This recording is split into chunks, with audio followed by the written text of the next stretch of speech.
नमस्कार दोस्तों, स्वागत है आप सभी का हमारी आज की एक और नई वीडियो के अंदर। और आज की ये वीडियो बहुत कमाल की होने वाली है, क्योंकि अगर आप एक अच्छी सैलरी और अच्छी पावर वाली परमानेंट गवर्नमेंट जॉब की तलाश में हैं तो दोस्तों यहाँ पर आज वैकेंसी आ चुके हैं। रेंज ऑफिसर बनने का मौका मिलने वाला है इस वैकेंसी के अंदर। ये एक ऐसी नौकरी है जिसमें आपको अच्छी सैलरी के साथ साथ आपको एक गवर्नमेंट ऑफिसर भी बनाया जाता है। इसके साथ आपको गवर्नमेंट का बहुत ज़्यादा सपोर्ट देखने को मिलता है। अब दोस्तों ये जो नौकरी है ये किस पोस्ट के लिए निकाली गई है, इस नौकरी में आपको कौन सी पोस्ट पे अप्लाई करना है, तो दोस्तों यहाँ पर आप लोगों के लिए जो वैकेंसी निकल के आई है वही है रेंज ऑफिसर के लिए।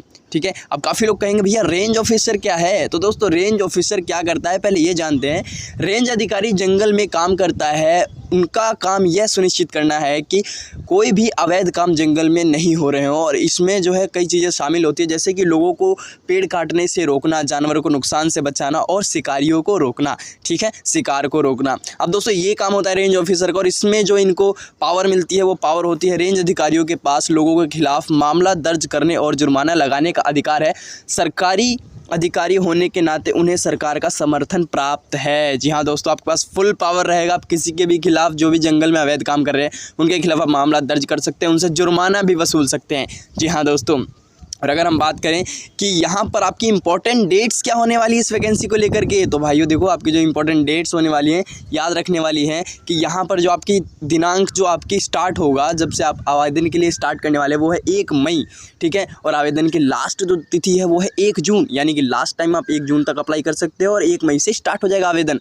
यहाँ पर आपका जो फॉर्म की फ़ीस है वो भी आपको 1 जून तक भरनी है। कितनी भरनी है ये भी अभी आपको बता दूंगा।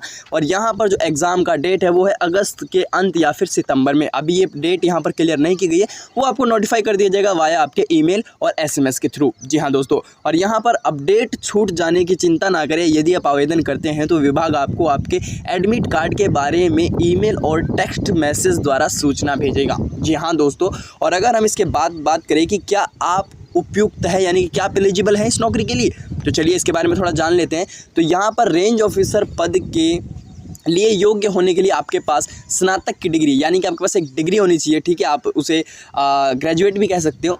और यहाँ पर कोई भी स्नातक आवेदन कर सकता है, कोई भी किसी भी डिग्री वाला आवेदन कर सकता है। लेकिन इसमें एक दिक्कत है, आपको अपनी डिग्री में निम्नलिखित विषयों में से एक का अध्ययन करना होगा। यानी कि यहाँ पर आपको नीचे दिए हुए ये जो लिस्ट यहाँ पर दिख रही है, इनमें से आपको किसी एक सब्जेक्ट में पढ़ा हुआ होना चाहिए। ठीक है, जैसे कि यहाँ पर पशुपालन और पशु चिकित्सक विज्ञान, वनस्पति विज्ञान, रसायन विज्ञान, भूगर्भ शास्त्र, अंक शास्त्र, भौतिक विज्ञान, जैव प्रौद्योगिकी और प्राणी विज्ञान, कृषि। तो इनमें से मेरे हिसाब से तो देखो, आपने अगर ग्रेजुएशन कर रखी है तो आप में से काफ़ी सारे ऐसे लोग होंगे जिन्होंने सारे के सारे इसमें से एक ना एक तो पढ़ा ही होगा, इतना तो मैं श्योर हूँ। ठीक है, और यहाँ पर बता दूँ कि यदि आपके पास बीटेक जैसी इंजीनियरिंग की डिग्री है तो आप भी आवेदन कर सकते हैं। ऐसा ज़रूरी नहीं है कि यहाँ पर सिंपल बंदा कोई यहाँ पर आवेदन कर सकता है। अगर आप बीटेक कर रखे हो इंजीनियरिंग के लिए तो आपके लिए भी यहाँ पर आवेदन की अप्लाई की जो है आप एलिजिबल हो उसके लिए। ठीक है, अब यहाँ पर हम बात करेंगे वेतन और लाभ, आपकी सैलरी कितनी होने वाली भैया, तो चलिए सैलरी के बारे में बता देते हैं आप लोगों को।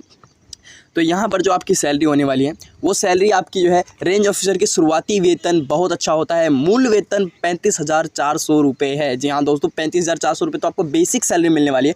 और इसके अलावा आप लोगों को अलाउंसेस भी मिलते हैं। आपको सबको पता ही होगा, गवर्नमेंट जो भी गवर्नमेंट जॉब है उसमें आप लोगों को अलाउंसेस मिलते हैं, और ये तो एक परमानेंट जॉब है।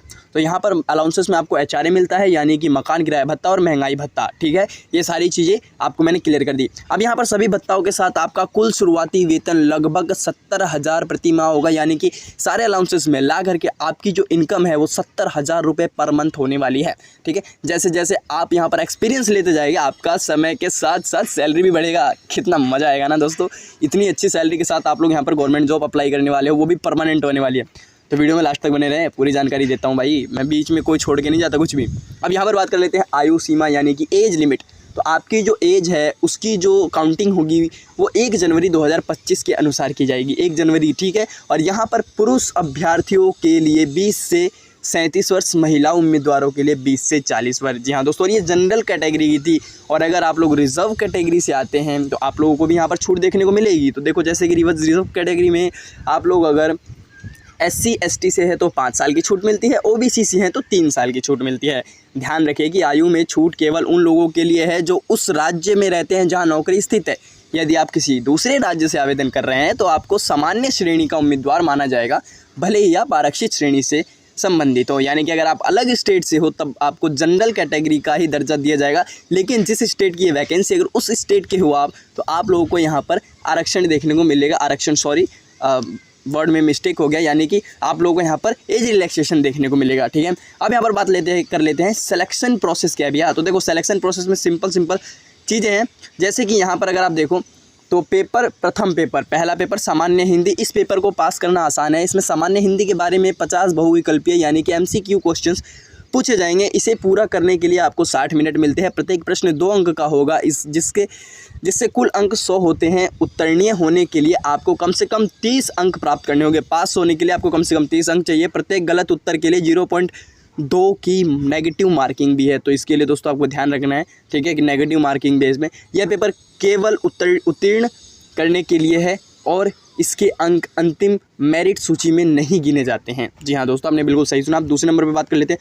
आपका जो दूसरा पेपर होगा, इस पेपर में आपको 100 MCQ प्रश्न पूछे जाएंगे। इसे हल करने के लिए आपको 120 मिनट मिलते हैं। प्रत्येक प्रश्न 3 अंकों का होता है। इसमें 0.3 की अंकों की नेगेटिव मार्किंग होती है। प्रश्न निम्नलिखित विषयों से हो सकते हैं, यानी कि जो सिलेबस है ये आपके इसमें से हो सकते हैं, जैसे कि आपका सामान्य विज्ञान, इतिहास, भूगोल, गणित। ठीक है, यहाँ पर हम ड्रॉ करके देख लेते हैं। सामान्य विज्ञान, इतिहास, भूगोल, गणित, नागरिक शास्त्र, मानसिक क्षमता। जी हाँ दोस्तों, ये सारे सिलेबस से आपसे क्वेश्चन पूछे जाएंगे। उसके बाद बात कर लेते हैं यहाँ पर साक्षरता। यदि आप दूसरे पेपर में पास हो जाते हैं तो आपको साक्षरता के लिए बुलाया जाएगा। साक्षरता 50 अंकों का होता है। आपका अंतिम चयन दूसरे पेपर और साक्षात्कार में आपके अंकों पर निर्भर करता है। इसलिए आपने चयन की संभावना बढ़ाने के लिए दूसरे पेपर में जितना संभव हो उतना उच्च अंक प्राप्त करने का लक्ष्य बनाएं। यानी कि आपका जो दूसरा पेपर होगा आप उसमें अपनी पूरी जी जान लगा देना ताकि आप उसमें अच्छे अंक प्राप्त कर सकते हो। और यहाँ पर आप लोगों को एक फिजिकल टेस्ट भी देना होता है। ठीक है, फिजिकल टेस्ट में जैसे कि आप लोगों को यहाँ पर शारीरिक परीक्षण यानी कि ऊँचाई। ठीक है, यहाँ पर देखो मैं यहाँ पर ड्रॉ कर देता हूँ। यहाँ पर ऊंचाई, पुरुष न्यूनतम ऊंचाई 163 सेंटीमीटर होनी चाहिए। ST वर्ग के लिए 152 सेंटीमीटर। महिला न्यूनतम ऊंचाई 150 सेंटीमीटर होनी चाहिए। ST वर्ग के लिए 145 सेंटीमीटर। छाती केवल पुरुषों के लिए, यानी कि जो सीने की चौड़ाई है वो सिर्फ पुरुषों के लिए। विस्तार के बिना 79 सेंटीमीटर, विस्तार के साथ 84 सेंटीमीटर। यहाँ पर आपको लोगों को चलने का भी यहाँ पर परीक्षण देना होगा, जैसे कि चलना पुरुष 4 घंटे में 25 किलोमीटर, महिला 4 घंटे में 14 किलोमीटर। यहाँ पर अब बात कर लेते हैं कि यहाँ पर आवेदन शुल्क कितना है, यानी कि एप्लीकेशन फ़ीस कितनी है। तो यहाँ पर जो सामान्य वर्ग से बच्चे आते हैं, सामान्य OBC और WS, ठीक है, यहाँ पर आपका जो है EWS यानी कि 700 रुपये इनकी फ़ीस होने वाली है। ठीक है, और यहाँ पर SC ST महिला उसी राज्य की 400 रुपये। जी हाँ, 400 रुपये उसी राज्य के अगर SC ST महिलाएं हैं तो 400 रुपये फ़ीस है। तो इस चीज़ का विशेष ध्यान रखें। यदि आप किसी अन्य राज्य से आवेदन कर रहे हैं तो आपका अपनी श्रेणी की परवाह किए बिना 700 का भुगतान करना होगा। तो इस चीज़ को नोट कर लेना दोस्तों। अब यहाँ पर आपको आवेदन कैसे करना है, तो यहाँ पर देखो इस नौकरी के आवेदन करना आसान है। इन चरणों का पालन करें। पंजीकरण के लिए अपनी मूल जानकारी भरें। लॉगिन करने के लिए अपने उपयोगकर्ता नाम और पासवर्ड का उपयोग करें। आवेदन फॉर्म में सभी आवश्यक जानकारी भरें। डेबिट कार्ड, क्रेडिट कार्ड या UPI का उपयोग करके ऑनलाइन आवेदन शुल्क का भुगतान करें। ठीक है, ये चीज़ आप स्क्रीनशॉट भी ले सकते हो चाहो तो, या मैं इस वेबसाइट का लिंक डिस्क्रिप्शन में दे दूँगा, जा करके अच्छे से पढ़ लेना। और दोस्तों ये एक बहुत अच्छा मौका है गवर्नमेंट सरकारी परमानेंट गवर्नमेंट जॉब पाने का। ठीक है, जिसमें अच्छी सैलरी है, साथ में आपको पावर भी मिलता है। ठीक है, अगर आप योग्यताएं पूरी करते हैं तो जल्दी से जल्दी आवेदन करें, इस अवसर को ना चूकें। ठीक है, तो और दोस्तों अगर आप लोग इस वीडियो पर नए हैं तो जल्दी से इस चैनल को सब्सक्राइब कर लें, क्योंकि डेली हम लोग एक ऐसी ही वैकेंसी वीडियो लेकर के आते हैं जो आपसे मिस ना हो पाए। तो अभी के लिए इतना ही था, मिलते हैं अगली वीडियो में अगली एक नई अच्छी वैकेंसी के साथ। अलविदा दोस्तों।